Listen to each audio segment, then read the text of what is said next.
موسم میلاد اپنی پوری بہار دکھا رہا ہے۔ کائنات کا ایک ایک گوشہ حضور کے ذکر سے منور ہے۔ 1480 سال قبل حضور اس دنیا پہ آئے تھے۔ کتنا طویل عرصہ گزرا، لیکن لگتا ہے جس طرح ان راہوں سے کوئی کل ہی گزر کے گیا۔ زمین سے آسماں تک، آسماں سے لامکاں تک ہے۔ زمین سے آسماں تک، آسماں سے لامکاں تک ہے۔ کہاں کھولے تھے گیسو یاد نے، خوشبو کہاں تک۔ اتنا تذکرہ ہم نے کسی کا نہیں ہوتے دیکھا جتنا سرکار مدینہ کا ہو۔ بادشاہوں کی کہانیاں قصہ پارینہ ہو گئی، شہنشاہوں کے قصے مٹ گئے۔ کہاں ہے رستم و صحرا، کہاں ہے دارا و سکندر۔ آل ساسان 3150 سال حکومت کرنے کے بعد پیبند خاک ہو گئے۔ آج دنیا کو ان کی قبروں کے نشان بھی یاد نہیں۔ تو کیا کہا تھا مشتاق یوسفی نے، مٹ گیا مشتاق دل سے رنگ یاد رفتگاں میں۔ پھول مہنگے ہو گئے، قبریں پرانی ہو گئی، لیکن صدیاں گزرنے کے باوجود نہ تو گنبد خضرا کا رنگ پرانا ہوا اور نہ ہی درود و سلام کے پھول مہنگے ہوئے۔ پھولوں کے نذرانے آج بھی پیش کیے جا رہے ہیں۔ کائنات پیش کرتی رہے گی۔ یہ ذکر مٹنے کے لیے نہیں آیا، سب بلند ہونے کے لیے آیا۔ کائنات کا ایک ایک گوشہ، میرے امام بولتے ہیں، فرش پہ تازہ چھیڑ چھاڑ، عرش پہ طرفہ دھوم دھام، کان جدھر لگائیے تیری ہی داستان۔ کسی گھر میں جاؤ تو تذکرہ چھڑا ہوا ہے، کسی محفل میں جاؤ تو بات حضور کی ہو رہی ہے۔ آج تو سڑک پہ کنارے جا رہے ہو تو کہیں میلاد کا آپ کو بینر نظر آئے گا، کہیں چاکنگ نظر آئے گی، اور اب تو منظر ایسا ہو گیا کہ اوپر بھی دیکھو چاند کی پیشانی پر بھی۔ میں پرسوں ایک بہت اہم تقریب تھی اور بڑے خاص لوگ جس کو ہم دنیاوی اعتبار سے خاص کہتے ہیں، تو میں نے کہا دیکھو ڈنمارک کے اوباشوں نے کس حرکت کا جو ہے وہ کیا حرکت کی، اور اللہ نے حضور کے نالین کے لیے چاند کو فریم بنا دیا۔ اللہ اکبر، گھر گھر ان کے تذکرے، ہر زبان پہ ان کی باتیں، ہر لب پہ ان کی نعتیں، گلی گلی میں چراغ، گھر گھر میں اجالے، دلوں کے آنگن مہک رہے، اور موسم ربیع الاول کی پرنور ہوائیں چل رہی ہیں۔ کائنات کا کوئی ایسا گوشہ نہیں ہے، صرف وطن عزیز پاکستان میں نہیں بلکہ پوری دنیا میں کوئی گوشہ ایسا نہیں جہاں ذکر رسول کی خوشبو نہ ہو۔ اور آج سے نہیں ہے، حضرت امام ملا علی قاری المورد الربی کے اندر لکھتے ہیں، لا زال اہل الاسلام یحتفلون فی شہر مولد النبی صلی اللہ علیہ وسلم۔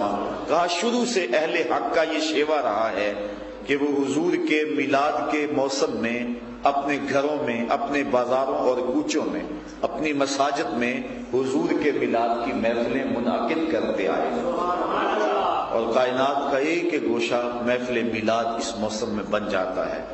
گھروں میں، بازاروں میں، دفاتر میں، دلوں کے آنگن، اللہ اکبر، جدھر دیکھیں خوشبو ہی خوشبو پھیلے۔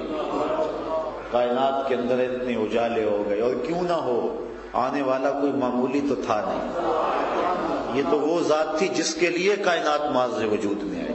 لولا کا لما خلقت الافلاق، اس پہ شاہد عادل ہے کہ محبوب اگر تجھے پیدا کرنا مقصود نہ ہوتا تو کائنات کو کبھی خلق وجود نہ دیتا. محمد نہ ہوتے تو اے بندہ پرور، خدا خود ہی ہوتا خدا ہی نہ ہوتے. میں شہر اقبال میں بیٹھا ہوں اور اپنے اس محسن کو یاد نہ کروں تو ناانصافی ہوگی. تو وہ بھی کہتے ہیں کہ ہو نہ یہ پھول تو بلبل کا ترنم بھی نہ ہو، چمنے دہر میں کلیوں کا تبسم بھی نہ ہو نہ یہ ساقی تو پھر میں بھی نہ ہو خم بھی نہ ہو، بزم توحید بھی دنیا میں نہ ہو تو بھی نہ ہو. خیمہ افلاق کا استادہ اسی نام سے ہے، نبض ہستی تب شامادہ اسی نام سے ہے. کائنات کی نبض جو چل رہی ہے یہ نام مصطفیٰ سے. اللہ اکبر. تو اہل ایمان محافل کا انعقاد کرتے ہیں. مجھے بڑی حیرت ہوتی ہے جب لوگ پوچھتے ہیں کہ میلاد کا ثبوت کہاں ہے. مجھے ابھی میں ہال میں آ رہا تھا تو کسی نے مجھے کان میں کہا کہ ذرا اس پہ بات کرنا کہ لوگ کہتے ہیں، ہمیں پوچھتے ہیں یہ کہاں لکھا ہوا ہے. تو میاں میں مناظر تو کوئی ہے نہیں، میں سادے لفظوں میں کہا کرتا ہوں کہ لکھے کی کمی نہیں ہے، لکھے کی کمی نہیں ہے. علماء دلائل کے انبار لگا دیتے ہیں، لیکن میں کہا کرتا ہوں کہ عجیب بات ہے، محب کو ذکر محبوب کے لیے بھی کسی دلیل کی ضرورت نہیں. کبھی ہو سکتا ہے کہ پھولوں کا تذکرہ چھڑا ہو اور بلبل کہے لکھا کہاں ہے. کبھی سنا ہے کہ بات شمع کی چل رہی ہو اور پروانہ دلیلیں مانگ رہا ہو. اور یہ بھی کبھی نہیں ہوا کہ بات محبوب کی ہو رہی اور محب پوچھ رہا ہو کہاں لکھا ہوا. محب کے لیے اس سے بڑی اور دولت کیا ہے، کوئی اس کے محبوب کا ذکر چھیڑ دے. اعد ذکر نعمان لنا فإن ذکرہ هو المسک ما کررته یتضوع. امام شافعی کہتے ہیں میرے محبوب کی باتیں کرو، میرے محبوب کا تذکرہ چھیڑو. فرماتے ہیں کیوں؟ اس لیے کہ میرے محبوب کی باتیں ایسی کستوری ہے، تم جو چھیڑتے جاؤ گے خوشبو پھیلتی چلی جائے. علامہ رومی لکھتے ہیں کسی نے مجنو کو دیکھا کہ ریت کے اوپر لیلا لیلا لکھ رہا ہے. پوچھا کیا کہہ رہے ہو؟ گفت مشق نام لیلا می کنا خاطر خود را تسلی می دام. کہنے لگا محبوب کا نام لکھ لکھ کے دکھی دل کو قرار دے رہا ہوں. کبھی وہ بے ارادہ نام تیرا ریت پہ لکھنا، کبھی وہ بے ارادہ نام تیرا ریت پہ لکھنا، کبھی پانی کی گہرائی میں کنکر پھینکتے رہنا، کبھی وہ چونک کر اٹھنا ہجراں کی راتوں میں، کسی موہوم وعدے پر دریچے کھولتے رہنا، گلاب اونٹوں کے سارے زاویوں کی یاد دہرانا، تیرے لہجے میں گاہے گاہے خود ہی بولتے رہنا، رضا مانا کہ تم کو بھی کسی سے پیار ہے لیکن بہت اچھا نہیں ہے اپنے راز خود ہی کھولتے رہنا. کہا گفت مشق نام لیلا می کن، کہا محبوب کا نام لکھ لکھ کے دکھی دل کو قرار دے رہا ہوں. اگر مجنو کو لیلا کا نام تسکین دیتا ہے تو کیا امتی کو نام محمد تسکین نہیں دیتا؟ میں تو کہتا ہوں ٹھنڈ پڑ جاتی جب کسی کے لبوں پہ یہ نام ہے. ساری دنیا کا شہد نچوڑ دو، اتنی مٹھاس نہیں ملے گی جتنی نام محمد میں لکھی صلی اللہ. یہ نام کوئی کام بگڑنے نہیں، یہ نام کوئی کام بگڑنے نہیں دیتا، بگڑے بھی بنا دیتا ہے نام محمد صلی اللہ. مجھے ابھی ایک ساتھی کہہ رہا تھا کہ کچھ لوگ نہیں مان رہے، کہتے ہیں یہ حضور کے نالین کا نقشہ نہیں ہے. میں نے کہا ہمیں ان کے اوپر لازم تو نہیں ہے کہ ان کو منوائیں، یہ تو اپنی اپنی قسمت ہے. کول ہندیاں بھی کہیں اپنا نہ جانے، کول ہندیاں بھی کہیں اپنا نہ جانے، دل والے آکھیا دلدار آ گئے. یہ تو نقشہ چھپا ہے نا چاند پہ نالین کا، ٹکڑے ہو کر آیا تھا، کئیوں نے پھر بھی نہیں مانا. ٹکڑے ہو کے آیا تھا کہ نہیں؟ سلامی دی کہ نہیں؟ آج لوگ چاند پہ جا کے فخر کر رہے ہیں، میرا نبی چاند کو قدموں میں بلا کر بھی فخر نہیں. یہاں مجھے ایک بات یاد آ گئی، ملا علی قاری کی حد کرتی ہے، میں توجہ چاہوں گا. ملا علی قاری فرماتے ہیں حضور نے ارشاد فرمایا نا، حدیث ہے بڑی معروف کہ انا سید ولد آدم ولا فخر، میں اولاد آدم کا سردار ہوں لیکن مجھے اس پہ فخر نہیں ہے. لواء الحمد بیدی یوم القیامہ، قیامت کے دن حمد کا جھنڈا میرے ہاتھوں میں ہوگا اور سارے نبی اس جھنڈے کے سائے تلے ہوں گے. ولا فخر، اور لیکن میں فخر. ملا علی قاری لکھتے ہیں مرقات میں بات تو فخر والی ہے لیکن کرتے کیوں نہیں. شہنشاہ خوباں ماہ حسینہ جس کے چہرے کی چمک سے پورا مصر روشن ہوا، وہ جمال یوسف کے جو ہے وہ پیکر جھنڈے کے سائے تلے کھڑے ہوں، بات فخر والی ہے کہ نہیں ہے؟ کہا ولا فخر، لیکن کرتا نہیں ہوں. پاؤں کی ٹھوکر سے مردے کو زندگی دینے والے اللہ کے نبی حضرت عیسیٰ علیہ السلام جھنڈے کے سائے تلے کھڑے ہو، بولو بات فخر والی ہے کہ نہیں؟ کہا ولا فخر، لیکن میں نہیں کرتا. اللہ اکبر. فرعون کے دربار میں کھڑے ہو کے اللہ کے دین کی دعوت دینے والا اللہ کا لاڈلا پیغمبر، سر طور خدا سے باتیں کرنے والا کلیم اللہ جھنڈے کے سائے تلے کھڑا ہو، بات تو فخر والی ہے نا. کہا ولا فخر، لیکن میں نہیں کرتا. حضرت ملا علی قاری فرماتے ہیں جب بات فخر والی ہے تو پھر فخر کرتے کیوں نہیں؟ کہا یہ میں فخر کیوں کروں، یہ تو یہ فخر کرے کہ میرے جیسے نبی کا جھنڈا مل گیا. ولا فخر، یہ میرے لیے فخر کی بات نہیں ہے، یہ تو ان کے لیے فخر کی بات ہے. فخر کا دل میں دریچہ باز کرنا چاہیے، جن کا تو آقا ہے ان کو ناز کرنا. یہ محفل میلاد ناز ہے، یہ ہم ناز کرتے ہیں، گلی گلی بتاتے ہیں، کوچا کوچا بتاتے ہیں، کڑکتی دھوپ ہے پھر بھی محفل میلاد کر رہے ہیں. وہ جس دن لاہور میں دھماکہ ہوا ہے نا تو بڑا خوف تھا، اور میں ایک جگہ پہ گیا تو مجھے ایک ساتھی کہنے لگا آج تو شاید لوگ نہ جمع ہو پائیں، لیکن اگر میرا اندازہ غلط نہیں تو 10,000 لوگ تھے اسی دن جس دن دھماکہ ہوا ہے، خوف و ہراس کے عالم میں. تو اتنا خوف، اتنی گرمی، اتنا کچھ، حالات کیا ہیں، مصروفیات کیا ہیں. میں کہتا ہوں کیسے خوش بخت ہو، سارا دن مزدوری کرتے ہو اور ساری رات محفل ناز سنتے ہو.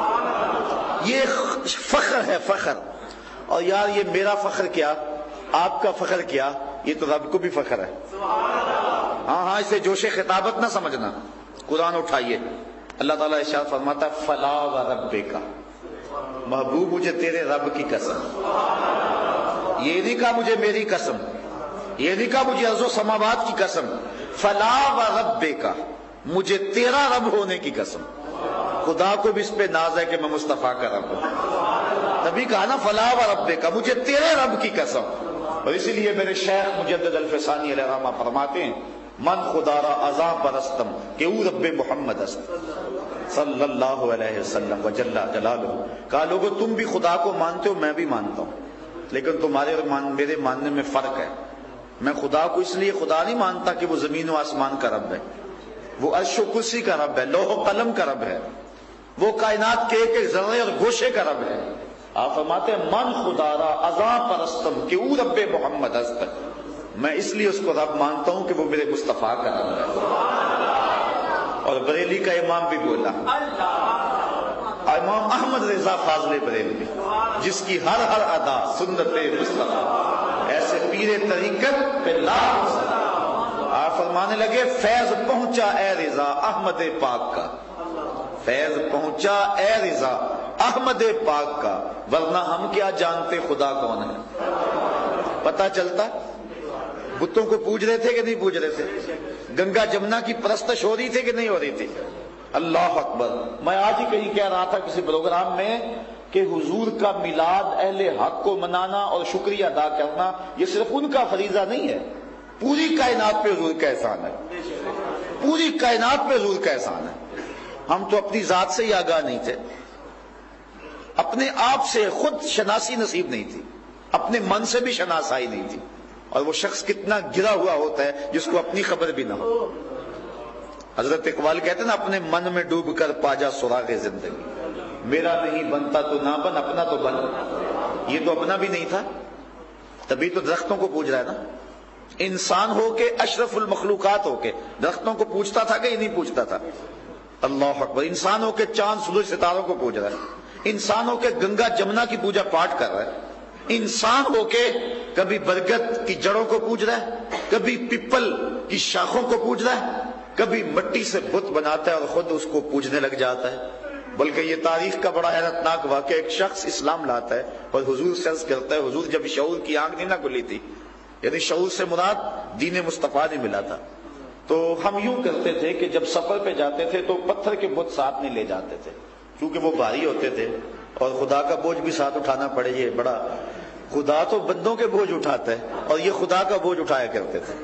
تو ہم اس وقت جو ہے وہ آٹا گوندھ کر اس کے بت بنا لیتے تاکہ ہلکا پھلکا خدا ہو اور اس کا زیادہ بوجھ نہ ہمیں برداشت کرنا پڑے. اور جہاں پھر وقت عبادت ہوتا اس کو بیگ سے نکالتے اور پوچھتے. عرض کرتا حضور ایک مرتبہ ایسا ہوا کہ دور سفر پہ گئے، جتنا اندازہ تھا سفر کا سفر بڑھ گیا، توشہ ختم ہو گیا، بھوک ستانے لگی. میں نے پھر بیگ سے اپنے خدا کو نکالا. میں نے کہا میرے خدا اب کام نہیں آئے گا تو کب آئے گا. میں نے اس کو توڑا،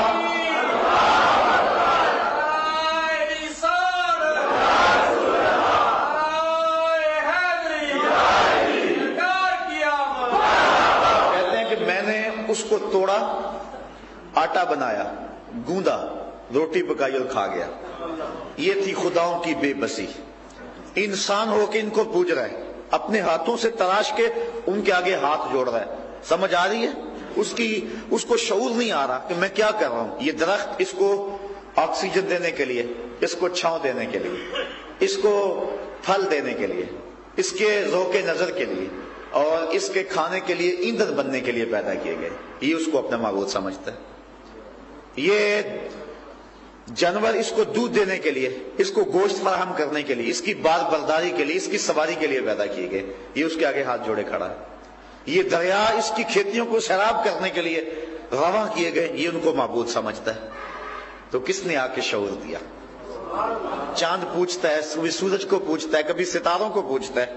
آپ نے علماء سے سنا، حضرت حلیمہ سعدیہ سلام اللہ علیہا فرماتی کہ میں نے حضور کے ہاتھ پہ ایک دھاگا باندھا اور وہ دھاگا تھوڑا سا سختی سے بندھ گیا اور میں نے کیا دیکھا کہ حضور کی انگلی جنبش کر رہی ہے اور جدھر انگلی جاتی ہے چاند ادھر ہی جا رہا ہے.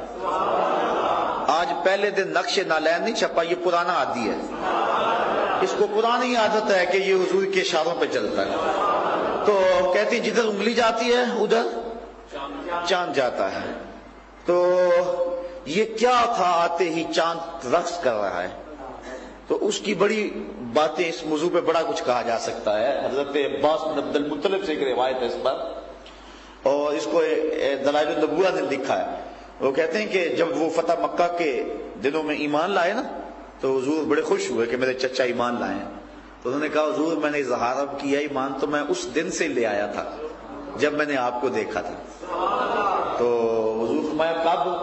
تو عرض کی حضور میں نے آپ کو دیکھا پالنے میں اور آپ کی انگلی جنبش کر رہی ہے اور جدھر انگلی جاتی ہے ادھر چاند جاتا ہے. تو میں تو اس دن ہی مان گیا تھا.